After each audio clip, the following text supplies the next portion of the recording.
Hello, everyone. I'm sitting here today with a friend of mine, Bitty Buddha. Hello. Very talented and seems very busy. Just a little. So you got your TikTok, your YouTube, and you're branching out on OnlyFans. So we got a lot to talk about. Yes. It's at the point where you can like literally just type in Bitty Buddha into the YouTube and you'll find me everywhere. On your TikTok, it says Ritual Agnostic. What would you say the difference between atheist and ritual agnostic is?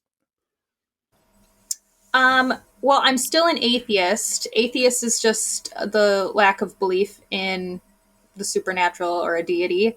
And then Sure. ritual agnostic is basically just, despite having a belief in the supernatural, I do see the psychological benefits of introducing rituals, meditation, yoga, like even like atheist witchcraft. Like it's just you're not invoking or believing that you're really doing anything, but like when you've come out of a very fundamentalist background and religion, your brain can be wired to crave rituals. And so this is like a new community for people that have left their faith but are feeling like sort of nihilistic in the atheist community. So creating a home for them.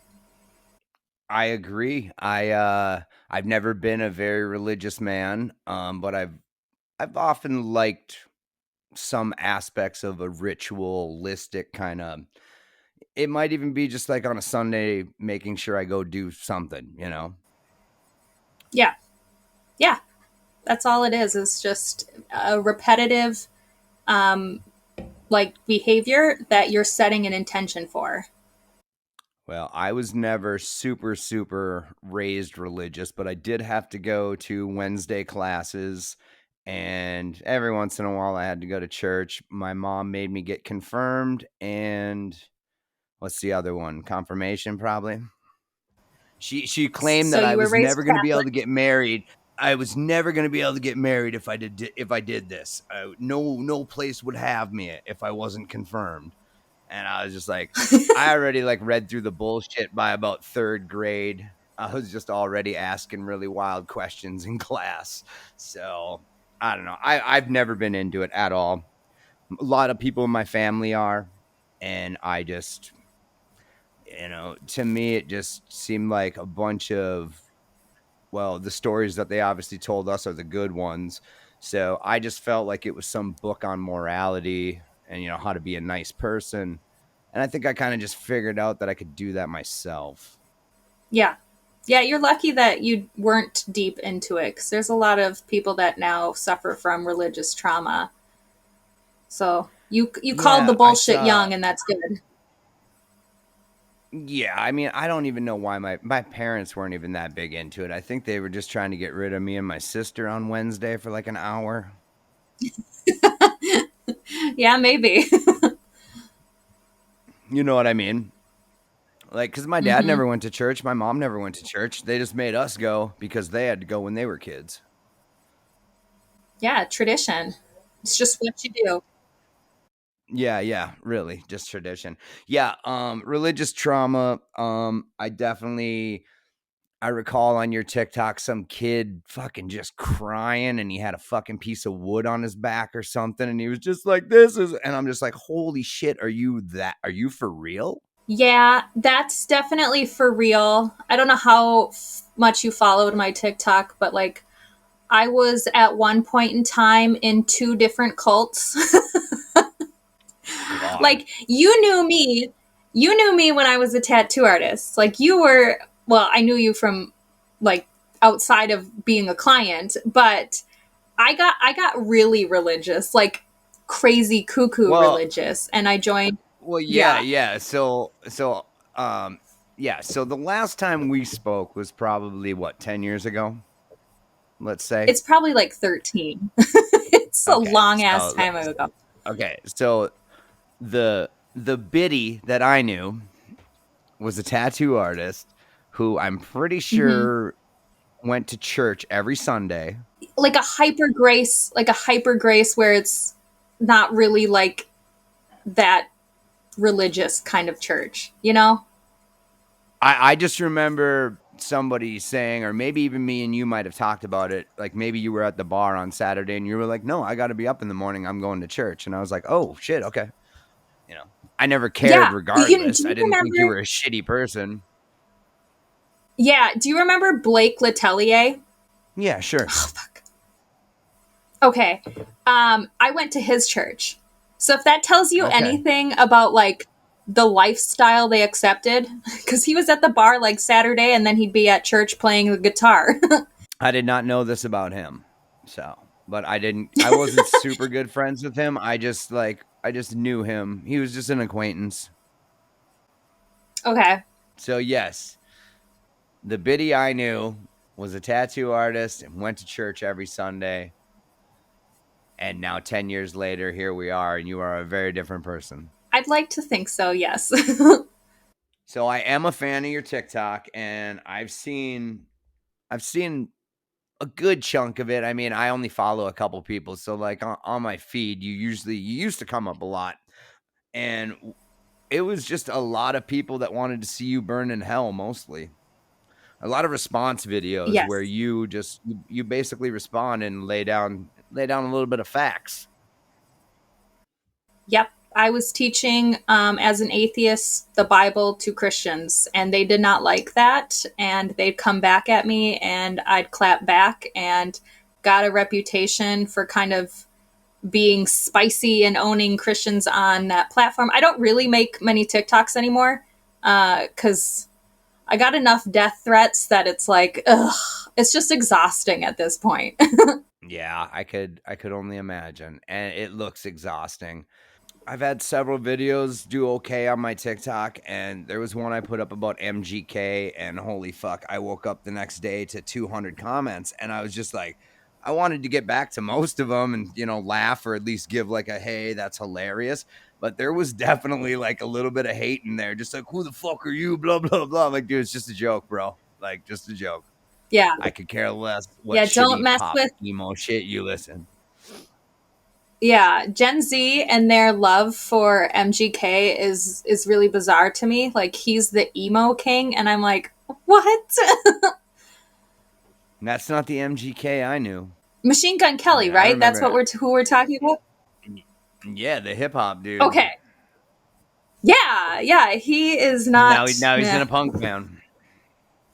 Yeah, and dating Megan Fox.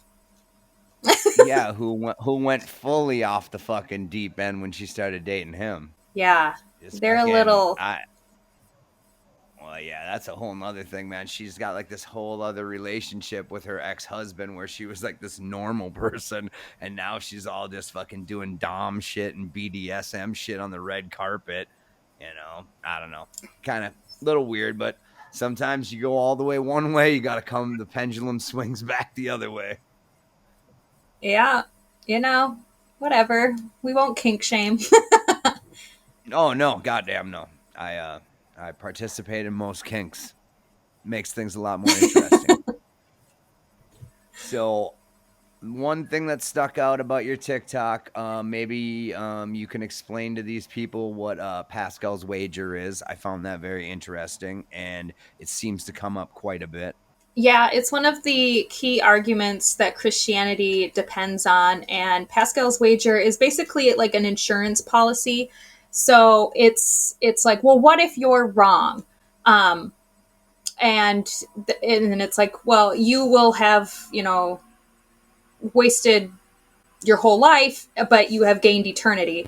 And what happens with that is it really breaks down because it doesn't point to one specific deity. And in fact, to apply it in the most practical, rational way, that would be then dissecting every single religion that has ever made a hell claim or an afterlife claim, and then finding that religion that has the worst afterlife for its non-believers, and then applying that, because then that's your insurance policy for the afterlife. And so Pascal's wager is used all the time, like, what if you're wrong, and you will have, put yourself in hell. And it just, it never even points to a specific deity.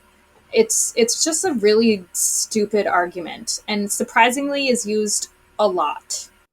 It's insane what people think. I have definitely dealt with people like that, except it's been kind of explained to me as like the spaghetti monster paradox. You can't see it, so Okay. how do you know it's there? Blah blah blah.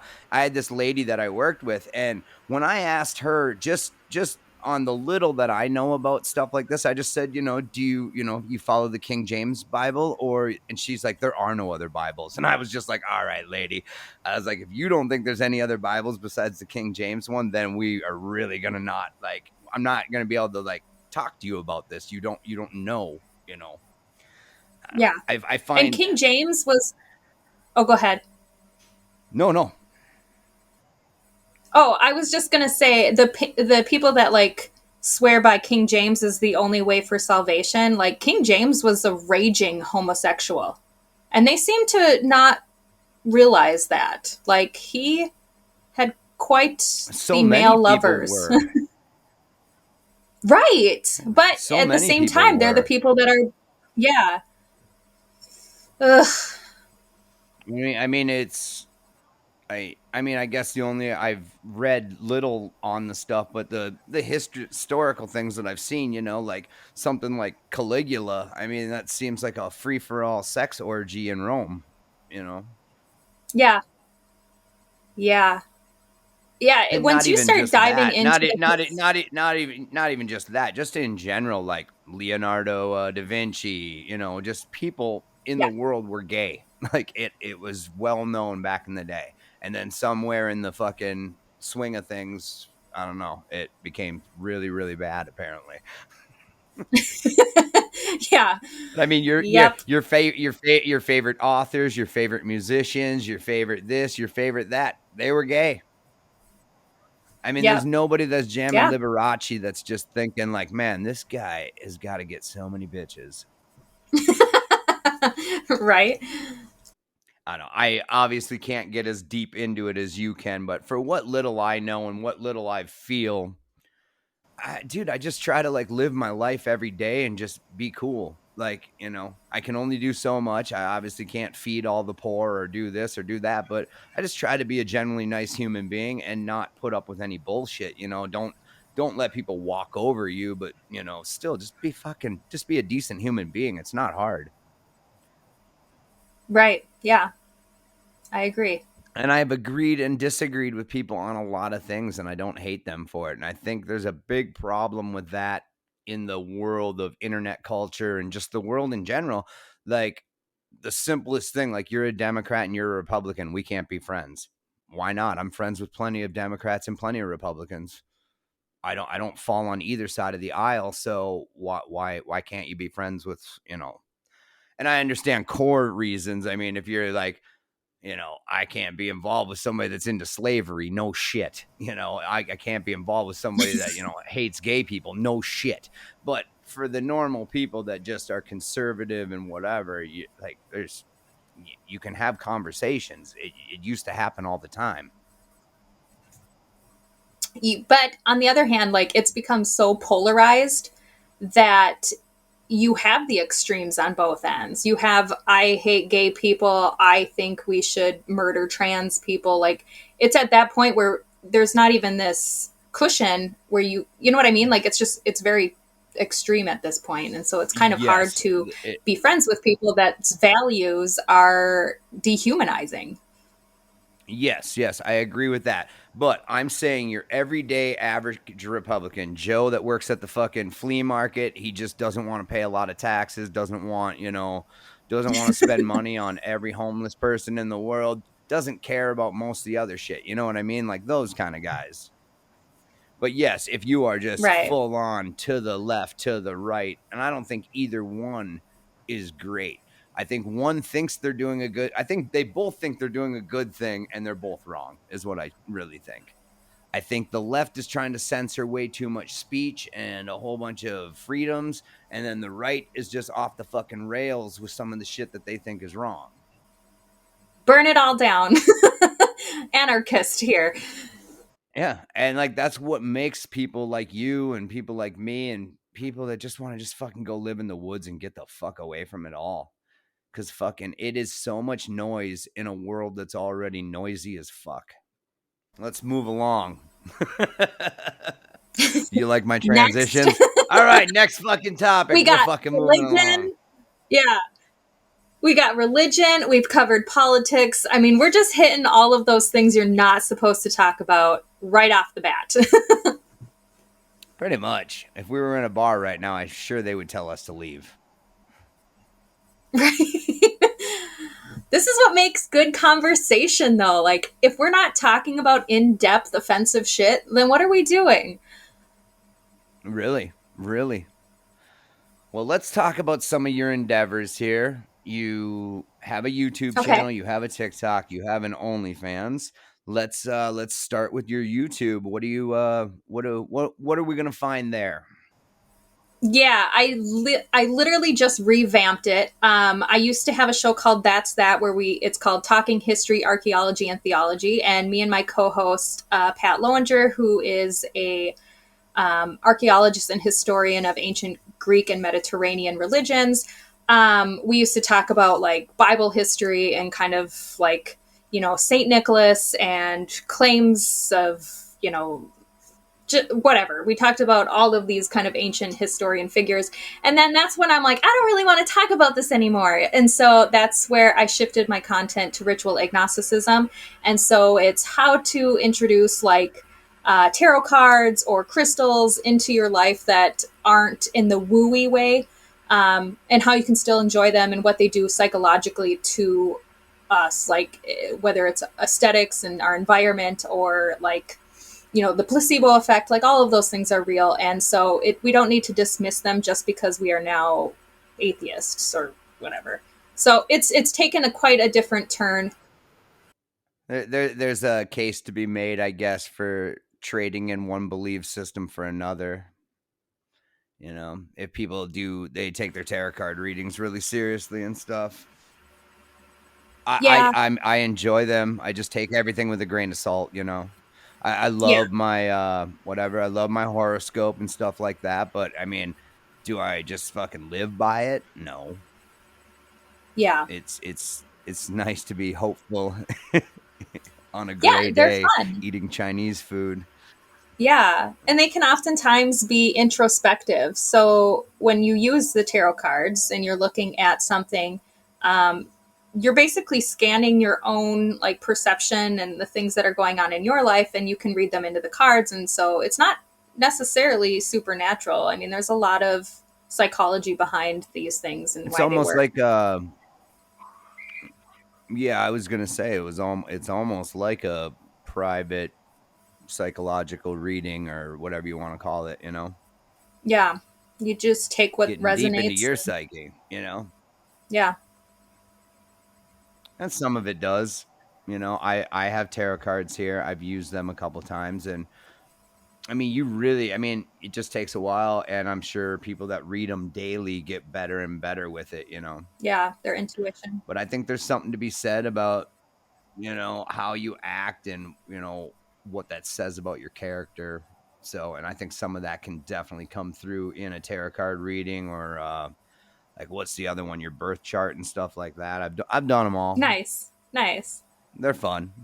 They are fun. So now we'll get into your TikTok, and so you had a really good TikTok going, and now you're kind of over that right now for the time being. Sick of death threats. Yeah, it's a lot, and it's oftentimes triggering to the religious trauma that I have. I mean, when you're being gaslit by these people and like, you try your best because you were once them, that like, this is just they're indoctrinated. They've never questioned their belief system, and now you're pushing and prodding at something that's uncomfortable, that's like maybe different than their bias. And so like they lash out in anger. And like as much as I feel like I've really helped people, because I've gotten a lot of feedback saying, oh my gosh, you helped me deconstruct my faith and I'm so appreciative. But yeah, I just can't go through the verbal abuse anymore. And so I haven't been posting. I very rarely post, and I lost like 12,000 followers. So I think it's sitting right around 100,000 now. Were they real followers though, or were they just bots? They could have very well been bots, but I got a lot of when I started going into the more like I'm supporting woo. The skeptic community doesn't like me to give credence to that because it can be harmful if you go to the extreme, as much as anything can be, right? Like you can find anything and it can be harmful.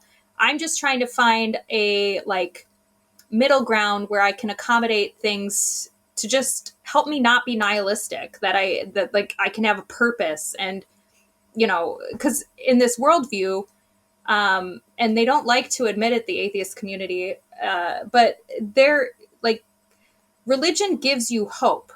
It's a false hope, but it still gives you hope. And when you lose that, then you can either be okay with it and you live life to the fullest. And then there's people like me that I'm like, well, I need to ground it in something. I need to be able to say, here's my goal and I'm going to work towards it. And so if that goal ends up incorporating ritualistic behaviors, then I don't see the problem with it. And so I'm kind of pushing against the very community that propped me up, and so I'm kind of getting that lashback for sure.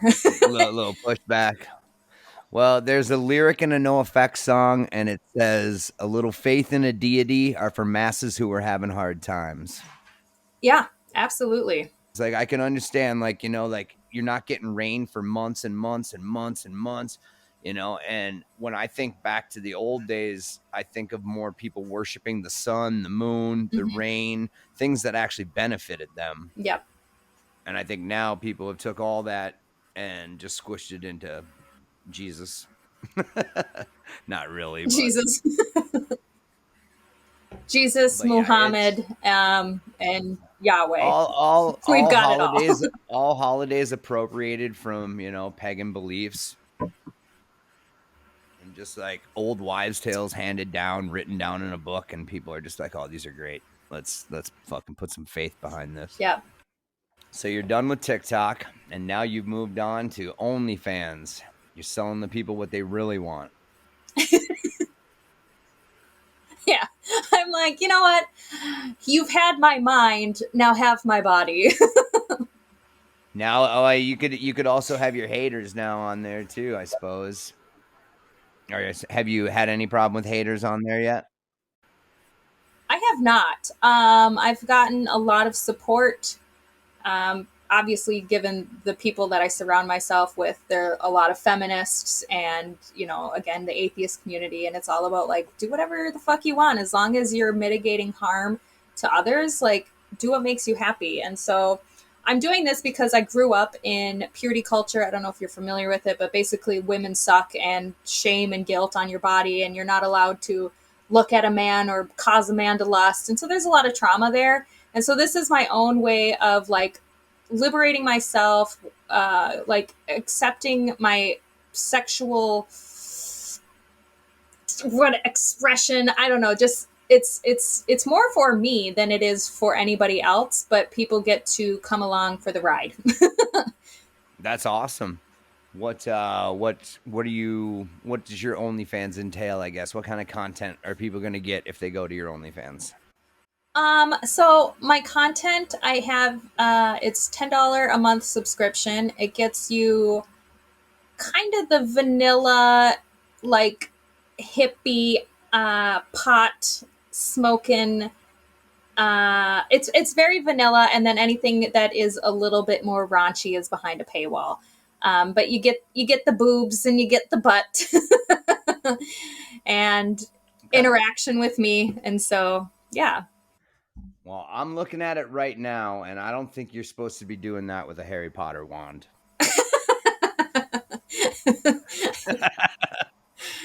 Oh gosh, you know what? That gives me an idea.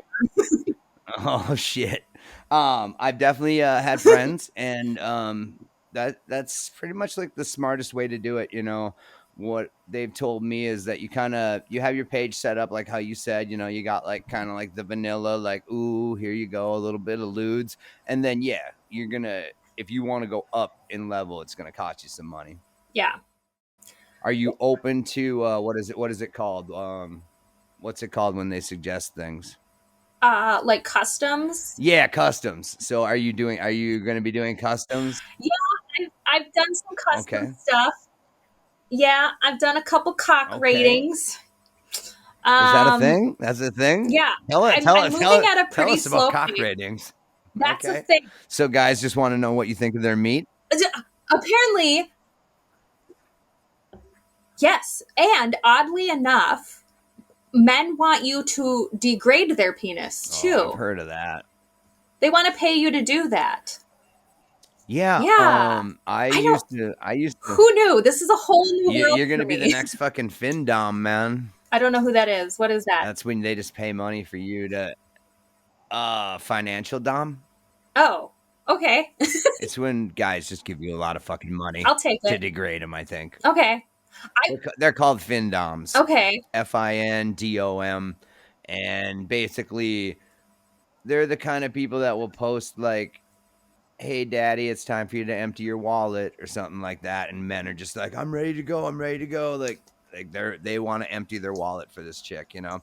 I saw some chick online kick a guy in the dick and he paid her $500 and like he was into it. Oh Like my God. I'm pretty sure they met on OnlyFans, and then she said that she would kick him in the dick for $500, and they met and they filmed it, and yeah, Yes. just kick me in the Yes. fucking dick, man. This is, I'm not. as someone, That is like the last thing that I've ever wanted done to my penis. well, I see. Whatever happened to just some kisses, maybe like an No, old lefty and left to right. no, just punch it. This is the shit I'd Just want to fucking punch do. me in the balls, baby. You are very repressed or whatever. So yeah, you probably do want to get out there and fucking. Yeah, fuck the patriarchy. I'm gonna literally take it out on your body, and you're gonna pay me for it. I'm gonna I'm gonna just beat up dicks. I mean, dude, I'm sure I no kidding, man. If you could get a line of dudes to do it, and that was like your specialty on OnlyFans, that would be like a ticket in. Like I think a lot of people don't realize with OnlyFans is like, yeah, you're getting naked doing that or whatever, but if you can have like that little extra something that people like are into, and for you maybe it's just like being a hot dreaded girl, or maybe it's, girls that wear all black latex or whatever. If you can have like your little niche, that really helps. Yeah. I mean, you obviously have a atheist supporting that's a pretty good niche. Yeah. Do some shit with crosses and stuff. Just fucking sit there with a cross in between your legs and just like mount Yep. it and fucking put your head up, or lay a couple dreads over the side of it and just Yep. like tag it and shit like he died for this pussy. Ugh. See, I'm just gonna like, hey, I'm kind of low on ideas, and then I'm gonna call you up, and you're gonna be like, okay, you're gonna tell me what to do. I got you. I got you. I got Yes. you. Teamwork Oh my makes the god. dream All work. right. Can I make that a career? Can I make that a career? Yeah. Yeah, I'm an OnlyFans consultant. Well, when things are getting low, they call me. I'm the doctor. I like it. I I bet get you your page back up to the top 30%. Yeah. But this is just what I notice from afar, because I watch people that do reviews, and like I've watched my friends do it, like during the pandemic, every girl I knew started an OnlyFans. Really? Literally. Nice. Oh, fucking dude, my Facebook was just fucking like, sorry, I did it. Oh, I did it too. Oh, I did it. Had to do it. And like everybody was broke. It was the pandemic. And if you fucking basically were, knew what you had to Yeah. flaunt, fucking they did it, man. Like I'd say out of 20 of my friends, at least 15 did it, Are they still doing it? Some are, some aren't, as far as I know. Okay. I just know it was really big during the pandemic. Hell yeah. Get that bag. And I think with somebody, I don't want to say anybody's name because I don't even know if they want that. But with one of them, I know she has become a very good photographer. Like that's all she does now. She's doing the Okay. photos for the girls now. Nice. I'm sure you know her. I just don't know if she wants me to say her name. Fair enough. But yeah, she definitely popped on OnlyFans for a little bit. Sweet. And then, people I worked with were doing it. Like everybody I fucking knew was doing it. I was like, I'm going to fucking do it, man. I'm going to fucking do some OnlyFans. Watch this. Hell yeah. Nobody wants to see my old ass just fucking. Should I get some fucking lewds done? Yeah, well, you've got the creative genius. Just me sitting on a couch sprawled out with like a Yeah. 12 pack. I bet you could Just tap me into me and a bunch of cans of beer. compliment. Oh, here's what you could do: OnlyFans, but you write love songs for women and you tell them how beautiful they look. Market. I guarantee you, women would pay for I that. already do that for free. What the fuck? This is bullshit. You could be charging. I don't really see a lot of men do it, at least not successfully. Yeah, I think it's definitely there's a tier for OnlyFans, and it's like you're the subscriber and we're the provider. You know yep, what I mean? absolutely. Like there's not a lot of dudes unless they're working with somebody, Yeah, or I mean, like, constantly. but there's a lot of gay men that will like, as long as you're okay as like a straight man making content for gay men, like that's quite a good, you know, avenue to go down because it's mostly That men. that is great. That is great. That is great. Yeah. I could see that, man. Just like you're hot, you got some muscles and shit, and you're like, fuck it, dude. If guys want to gawk at Hell me, go yeah, for it. don't discriminate. It's got to be kind of Yeah. similar. Got to be similar, with some women. They're just like, well, anybody that's got 5,000 followers on Facebook and then they've known they were hot their fucking whole life and fucking they decide to drop their OnlyFans, I think they'll do all right. Right. And like I said, wear an anime outfit or something, where like, oh my God, like there's a girl I know on Twitter. Her name, I think it's Chainsaw, and she does a lot of horror inspired content. So she'll dress up like Ghostface and like dump titties out and stuff. Yeah. There's a So there's market upon market on Yep. OnlyFans. So what are they taking from you? How much are they Well, taking? like OnlyFans is cut. Yeah. Like if somebody tips you $100, do you get all of it? It's 20%. But even on the tips, No, I get 80. Yeah, anything they spend, they take 20%. that's kind of bullshit on the tips. Like I could see for the subscription for offering the I platform, know. but the tip seems like that's you, you know. Yeah, I agree. But even given the 20%, I'm making pretty good money, enough to keep me wanting to still do it. I was so worried I was only going to get like 7 subs. And then I was like, I'm going to quit if I only get 7. And I had a goal of 100 subs in 90 days, and I hit that goal in 25 days. So we'll see where it goes from here. Perfect. And you said what, $20 or $10? $10. Dude, that's what, $1,000 right there. Mm-hmm. Yeah. That's not bad, dude. That's not bad. And then just some cock ratings, and we're good. As long as your partner's cool with it. I mean, that's a lot of dick to see in one day. You guys have an understanding? Yes, yes. It's very much, oh, he's very supportive of my OnlyFans endeavor. But does he help you with anything? Are you gonna potentially bring him into the fold ever? He already has made Like, what if somebody wants to like pay you $500 he's made for a cameo once already, and it was my biggest seller. So Oh, for sure. Well, that's the thing. I mean, as a guy who has liked pornography for a good chunk of his life, I mean, I got sick of pictures when I was fucking 13 or 14. If there wasn't like motion in the ocean, I wasn't really getting like into it. So like Playboy, Hustler and all that, by the time I was like 14, 15, that was garbage. Like I needed to see action. okay. Like it sounds weird or rude or maybe a little TMI, but as a man, like I was sick of seeing pictures pretty fast. Like I wanted to see like things go in places and do things if I was going to be watching that kind of content, which I never do. Not anymore. I'm a grown man. Well, I think that's really helpful feedback because I have never watched porn in my entire life. and I watched my first porno that was sent to me by my girlfriend. And she's like, "This is a really good one to get you started." And I was like, "Okay." So, like, I don't know what people are looking for.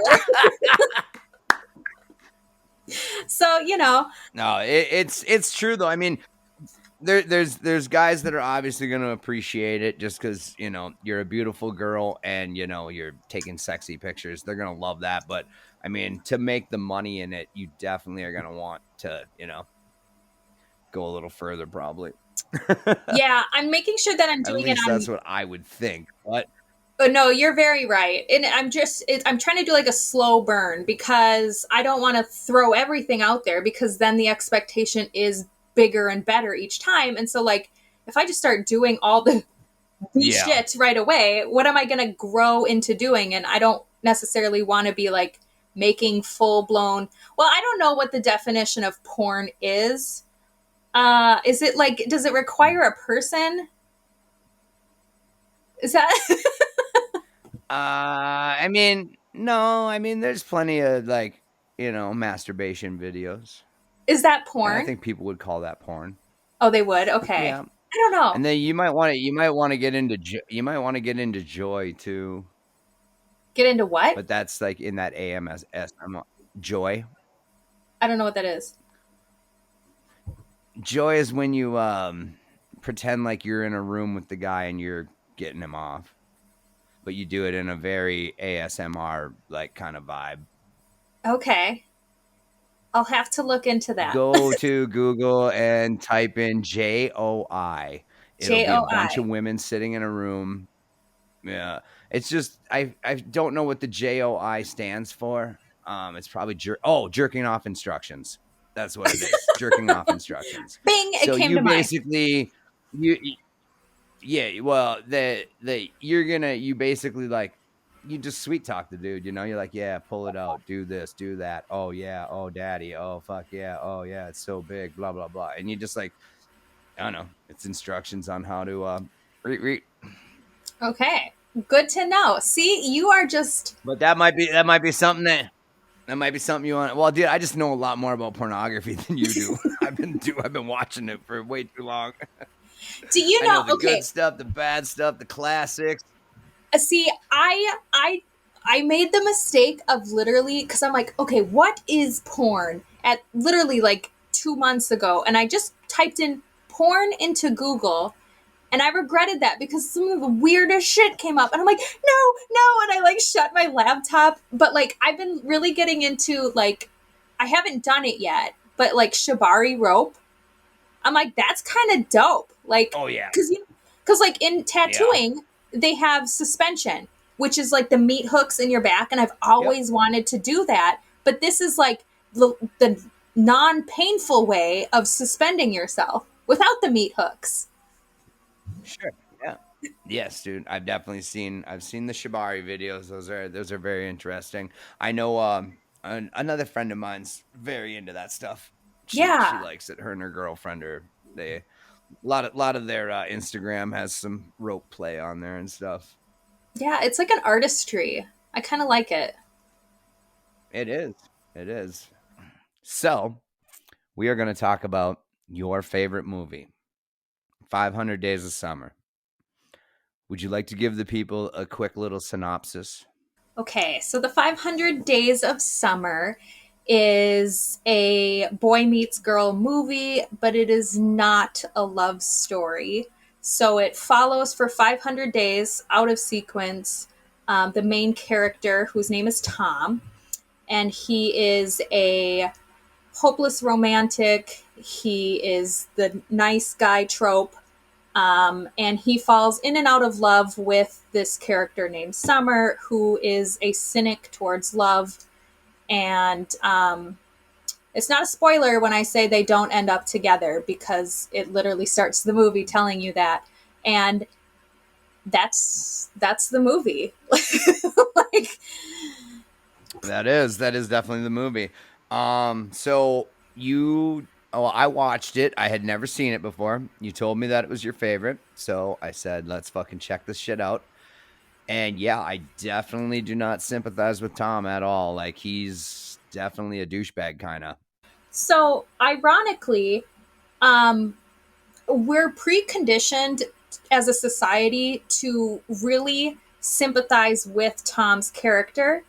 And oftentimes, like, you're kind of an anomaly because most people I've talked to really do feel bad for Tom in this entire movie.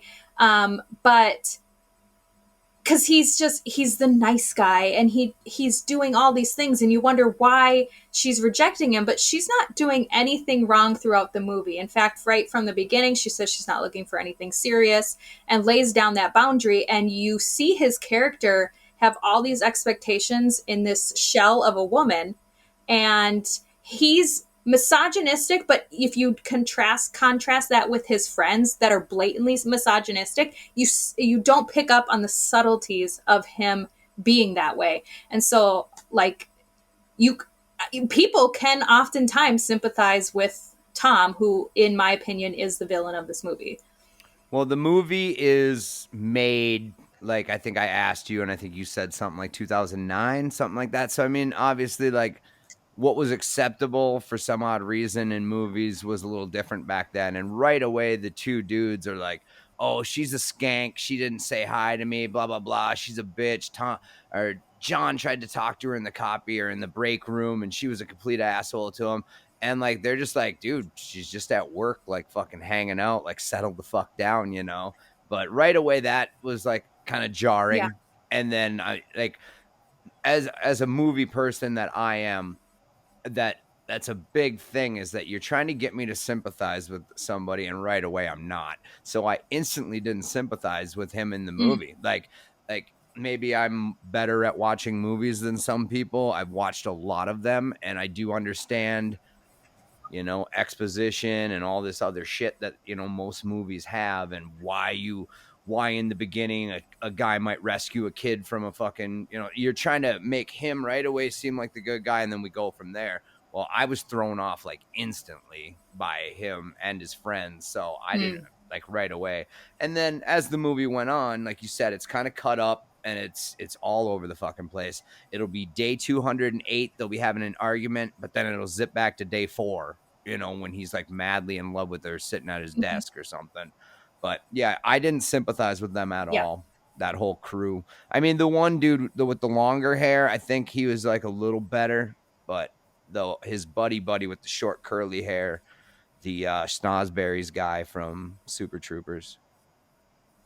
The Snosberries taste like Oh yeah, Snosberries. I know him from The Ringer. Okay, I know him from that. When he's in The Ringer and he's like, "When the fuck do we get ice cream?" Yeah. I do remember that scene. I never saw The Ringer, but Well, I do remember it. in the movie, yeah, I love that movie too. I don't know how like politically correct it is current day. I'll Oh have to no. rewatch it, but I loved Johnny Knoxville. But it definitely when you're watching it, you're getting the biases of Tom. You're getting like you're really only fixated on his story, his backstory, like him as he goes through the emotions. And the director was very strategic with that, if you ask me. And like the narrator, like there's a narrator that comes in and out of the video or the movie, and he's narrating for Tom. And so like it really tries to, and that was strategic because like all throughout the movie, okay, like Well, it's the director's story. It's his story. yes, yeah, it is a personal story he had that he put to play. But like I've watched reviews on 500 Days of Summer, and they try to say that Summer's character, now that's Zoe Deschanel, so she's already quirky, and we kind of know her as like dorky and whatever. Um, Yeah. but they try to say that her character is like a manic pixie like girl, the ones that are Manic like Pixie Dream Girl. overly quirky and different from any girl that's ever existed. But if you dissect this movie, she's quite boring.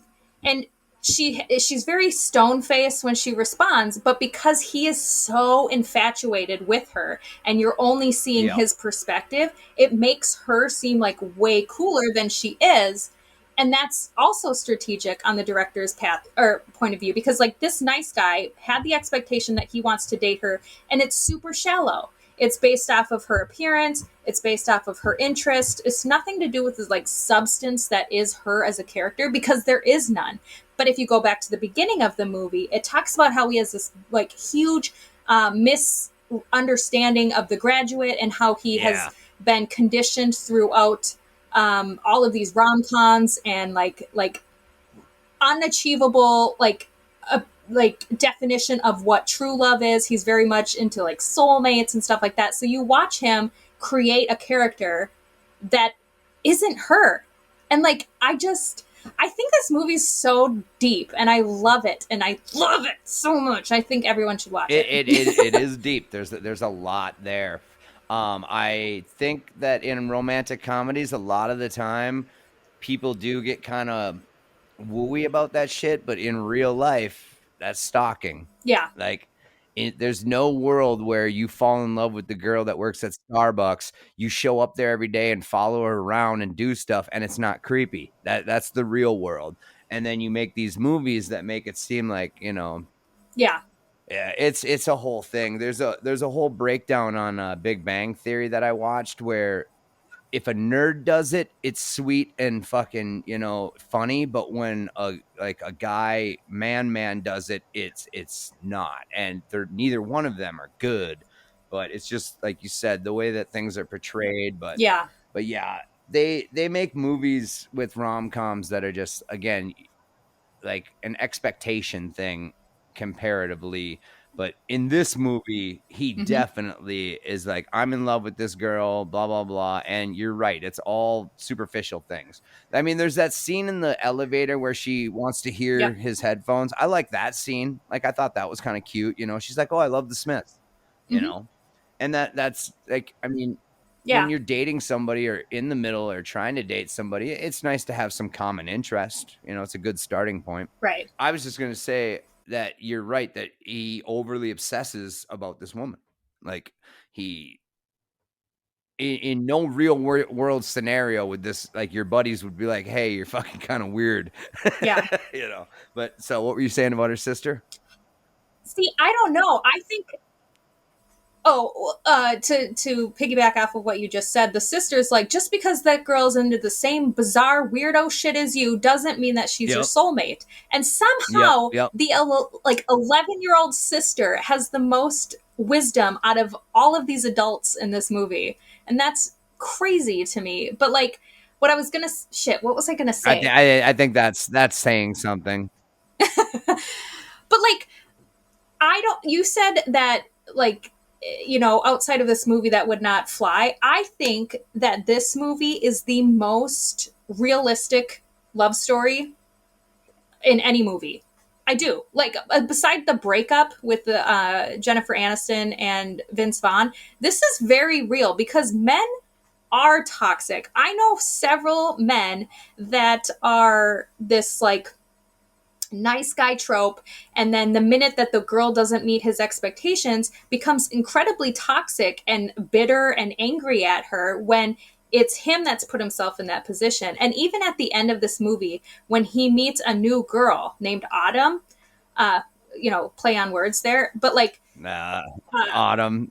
Yeah. yeah, but like, he doesn't acknowledge any of the behaviors that he did throughout that, once he steps into this, what it will presumably be a new relationship.